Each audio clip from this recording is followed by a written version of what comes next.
Aydın Efeler Otel ve Restoran, yeşillikler içinde tertemiz doğasıyla şehrin gürültüsünden uzak, huzur ve sakinlik arayanlar için harika bir konaklama tesisi olma özelliğine sahip.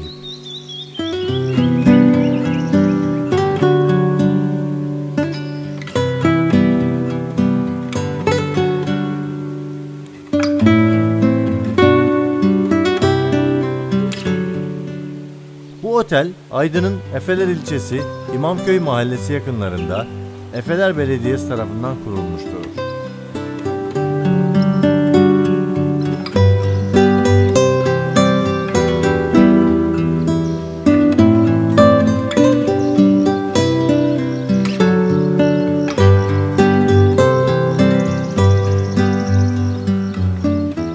İmamköy'de bakımsız halde bulunan bu alan yeniden düzenlenerek 25 Eylül 2023 tarihinde otel ve restoran olarak hizmete açılmıştır.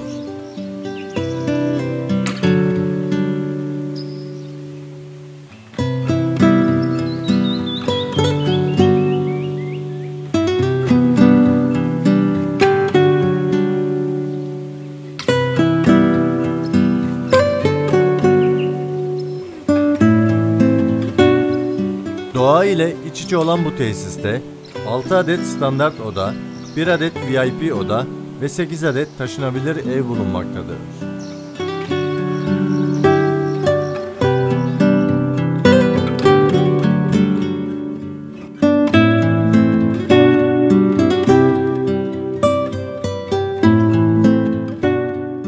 Taşınabilir evler tek kişilik, çift kişilik ve 3 kişilik olarak dizayn edilmiştir.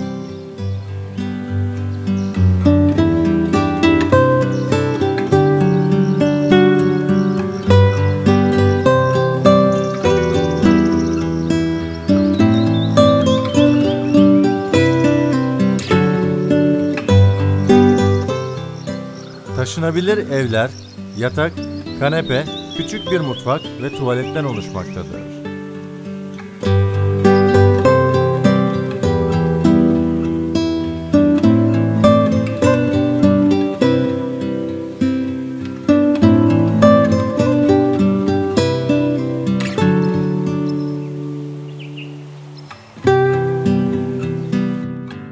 Yeşilin her tonunu görebileceğiniz bu tesiste bir adet restoran da bulunmaktadır.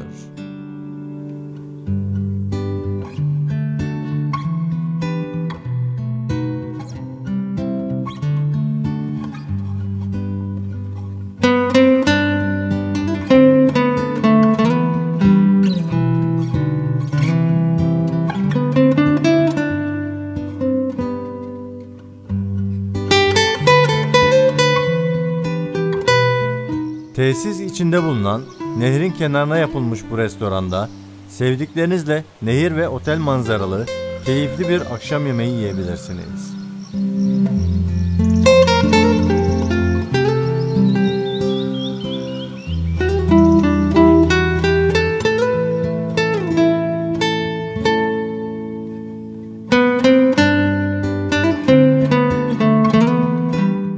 Bu restoranda et yemeklerinden tavuk yemeklerine, patlıcan yemeklerine kadar birçok çeşit lezzet bulunmaktadır.